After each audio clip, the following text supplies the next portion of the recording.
Hi, my name is Susan Pythman, and I am the Strategic Investments Manager in the Public Transportation Division at the Oregon Department of Transportation.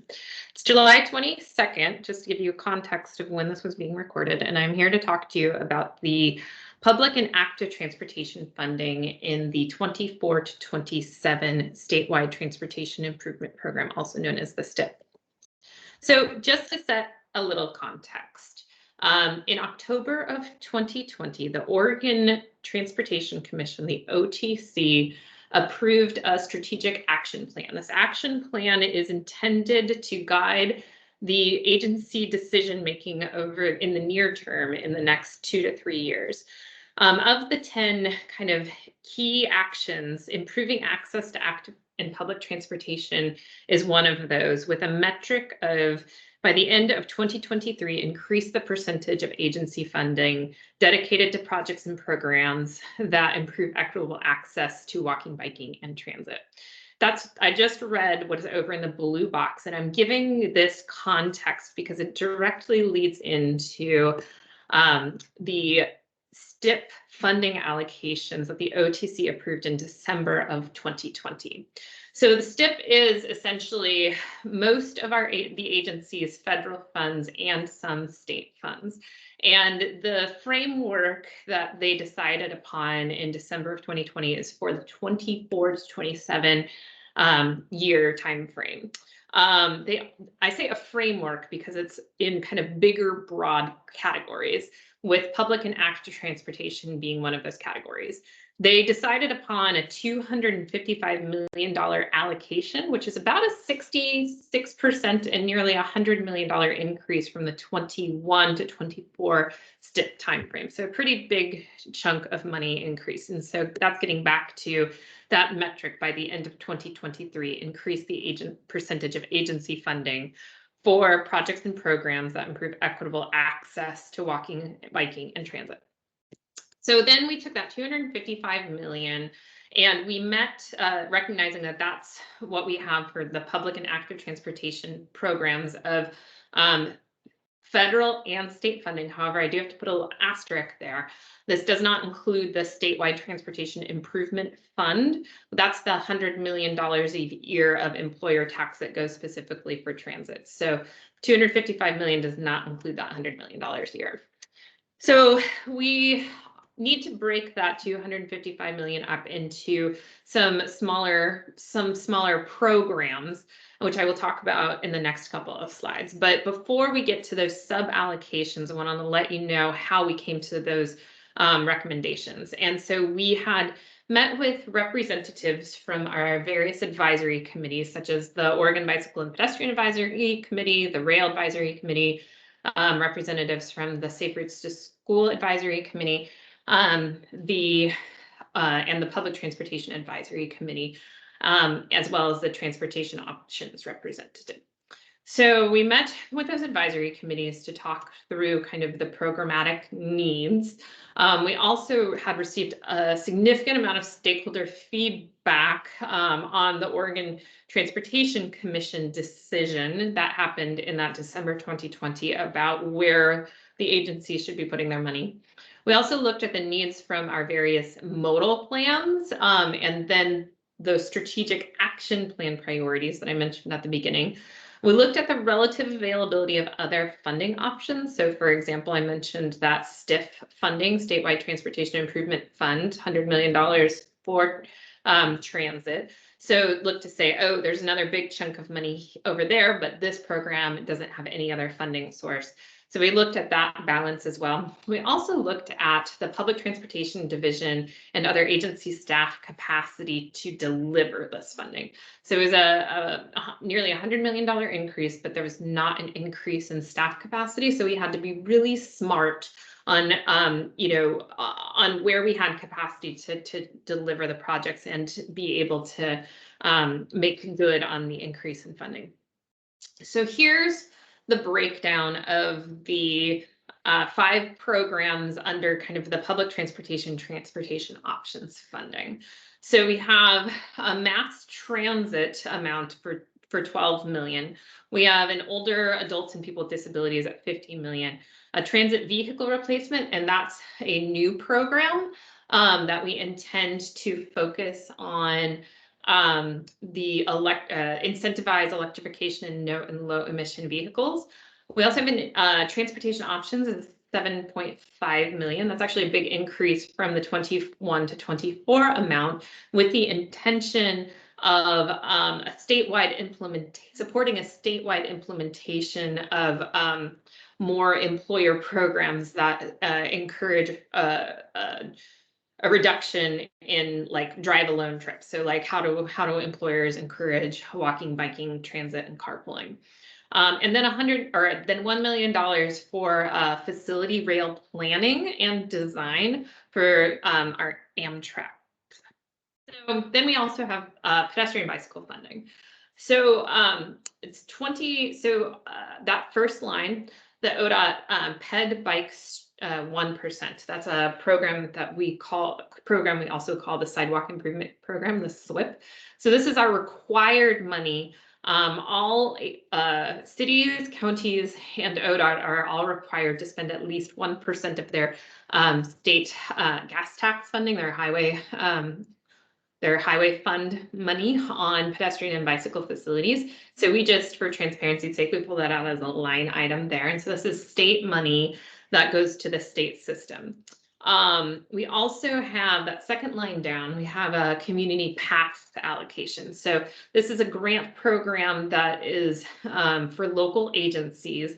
And we just ran our first round of that for multi-use paths outside of the road right of way. For 21 to 24, we only had a $6 million allocation, but there was a significant demand for this type of facility. And so the Oregon Transportation Commission increased this amount sixfold to $36 million. So that's an important way to get more money to local agencies for pedestrian and bicycle facilities. I'm going to skip this first red box and move down to this House Bill 2017 Safe Routes to School Infrastructure. So this is money, this is state money for local agencies that was dedicated indefinitely through the last state transportation bill, also known as House Bill 2017. And this is for walking and biking projects within a 1 mile radius of a school. It's also $15 million a year starting in the year 2023. So for 24-27, 3 years of $50 million a year, it's $45 million. And this grant program is run by Leanne Ferguson, who you can see jumping down there on the right, bottom right hand corner of the screen. There's also $4 million for Safe Routes to School education efforts as well. Most of that money also goes to local agencies. Now I've highlighted these two red boxes here because this is where I'm going to get into some more detail in this presentation about the PED Bike Strategic and the ODOT Safe Routes to School infrastructure. Of the 24-27 programs, these are two new ones where other ones may be existing programs that we've either plussed up or that we've plussed up some of the funding, except for that $15 million for incentivizing electrification and no low emission vehicles for transit. So this PED Bike Strategic and this ODOT Safe Routes to School, in sum total, it's $55 million. It's a federal funding, which is important. It's federal funding for the state system. And I say that federal funding it's important that it's federal funding is because so in order to get to constructing projects in that 24 to 27 timeframe with federal funds, there's a number of different like hoops and gateways essentially that you have to get through in order to hit that 24 timeframe. So we had this decision get approved by the OTC in January for these sub-allocations, and then we are needing to identify these projects and scope them to understand kind of what the projects will be, how much they'll cost, and things like that by like the year 2022. So we've been needing to develop this program, the policy and the project concepts pretty quickly. And so that's why I'm going to go into detail on that program for you here now. I do want to say that one of the key pieces of feedback that we got during the STIP process was more money to local agencies for bicycle and pedestrian facilities. So even though I'm talking, these two boxes here are federal money for the state system. In a roundabout way, the ODOT Safe Routes to School infrastructure pot actually does allow for more money to local jurisdictions, because ODOT has been an eligible applicant for the House Bill 2017 Safe Routes to School Infrastructure Grant Program. And we have decided to pull ourselves out of that grant program for those years of 24 to 27 and essentially pay for our own projects using federal funds on the state system. And the reason why we are doing that is because there's a certain limited number of agencies within the state that are able to meet all the federal requirements for project deliveries, ODOT being one of them. And it's much easier to deliver projects using state funding. There's not as many hoops to jump through. And so we said, we're better at delivering federal funds, you're better at delivering state funds. We'll pay for our projects using this pot, and then there'll be more money available for local agencies in that House Bill 2017 Safe Routes to School Grant Program. Going on to the PED Bike Strategic and the ODOT Safe Routes to School. So in sum total, it's $55 million. And I'm going to kind of walk through our program development for this initiative, and want to say, first off, it is a data-driven approach to project selection. So the big question is, how are you picking projects for this fund? We're using data. Well, what data are you using? We are utilizing our recently completed active transportation needs inventory to prioritize project locations. Next couple of slides, I'll get into more detail on the active transportation needs inventory. But I also wanted to provide a couple of examples of projects. We're talking about sidewalks, we're talking about bicycle facilities, including buffered and physically protected bike lanes. We're also talking about pedestrian crossings, multi-use path crossings. And because we're using federal funds for this, we can pay for paths outside the road right-of-way if they're parallel to an ODOT facility. That's what that asterisk means there, because oftentimes if you're using, or not oftentimes, there is a restriction if you're using state funds that the state highway funds must be used inside the road right-of-way, which is very limiting to the fact that people want to walk and bike on a multi-use path or some sort of like parallel facility instead of on the road right-of-way, and that's and you can use federal funds to do that. So we can pay for that type of facility using these funds. And then also illumination, which is an absolutely critical pedestrian safety infrastructure component. Okay, so I thought I'd get into more detail on the active transportation needs inventory. So this was recently completed in March of 2021, and it is a management system that informs investments. So instead of saying us going out and say, that looks like a good project, or let's put something there, we're taking a very like state-wise approach to identifying the highest need locations and those for where projects should go, and that is dependent identified through the ATNI. So it is an inventory of the existing bicycle and pedestrian and shoulder facilities on state highways. It's an assessment of the existing facilities against ODOT's like minimum design standards. And then it's an evaluation of those gaps and deficiencies based on an evaluation criteria to prioritize needs. So the evaluation criteria, oops, skipped ahead. So what is the information that's going into the ATNI? It's in order to prioritize. So it's the crash history and crash risk factors. And when we say risk factors, we're talking about high traffic volumes, high speeds, and the width of the roadway. So that's using those characteristics allow us to take a more systemic look at like what is a street that could cause a crash, instead of looking at a crash location specifically, because there's a propensity for those to be more random. So we're trying to take a more systemic versus a spot look. We're also looking at level of traffic stress. So that's kind of the bicycle, the person riding a bicycle's comfort level on that specific street.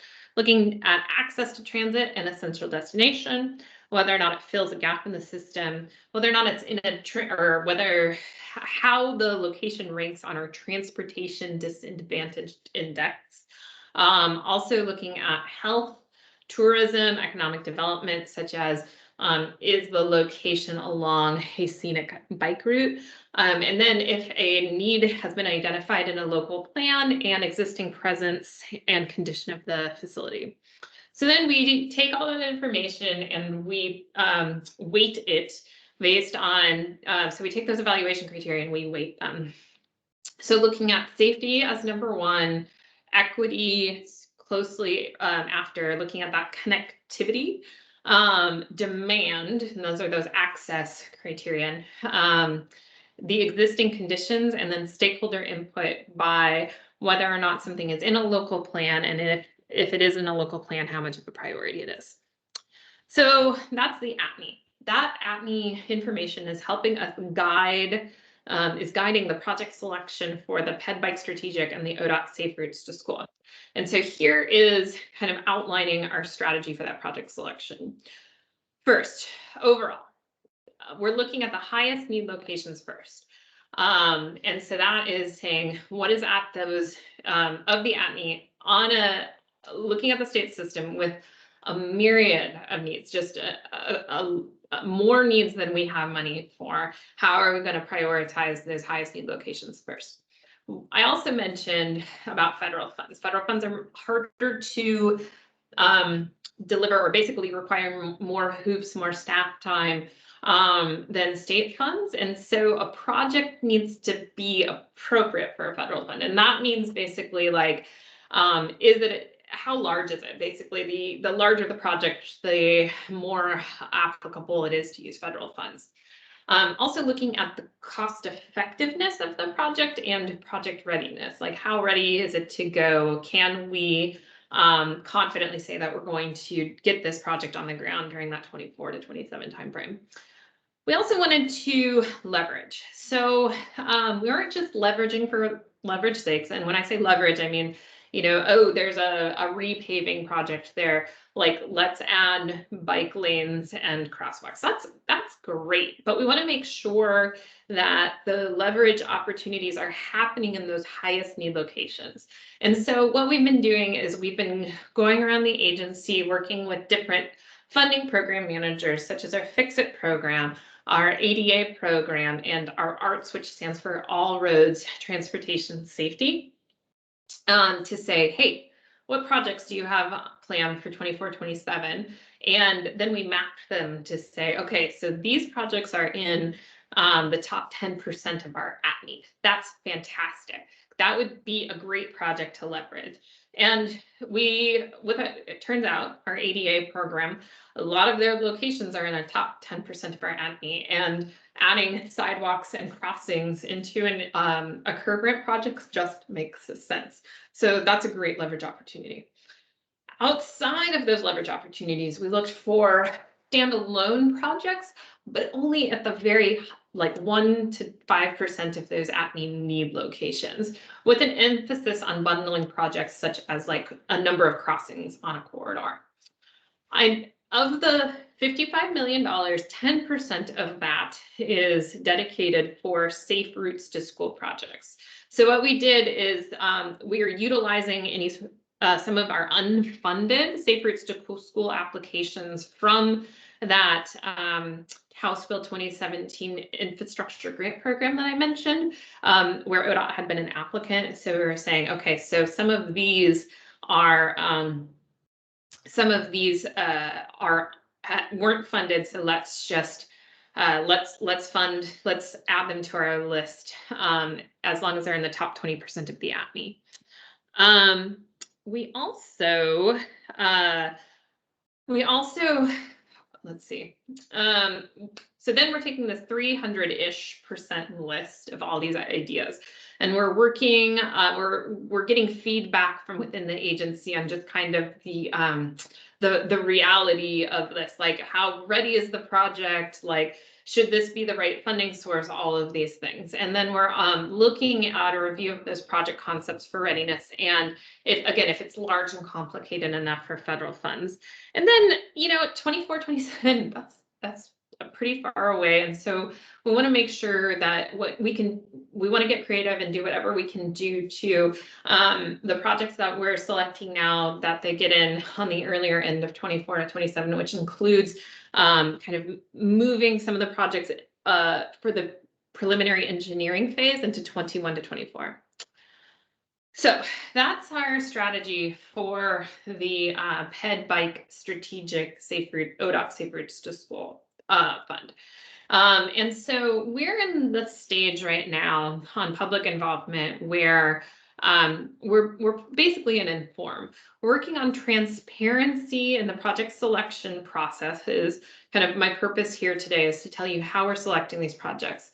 We also have information on our website with the frequently asked questions, program background, and that's where we'll be putting updates. We're also doing presentations around to the area commissions on transportation, the Oregon MPO consortium,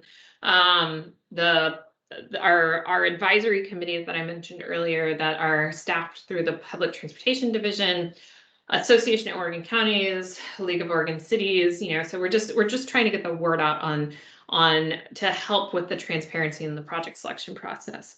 The next phase we're moving into is the consult. So we're doing an online open house with a roughly 150% list of projects, asking for feedback from that. And we'll be opening that up in the September 15th or so. So if you want to get information on the online open house, you're at the STIP website right now. So input your information, and you should get an update when that online open house is open.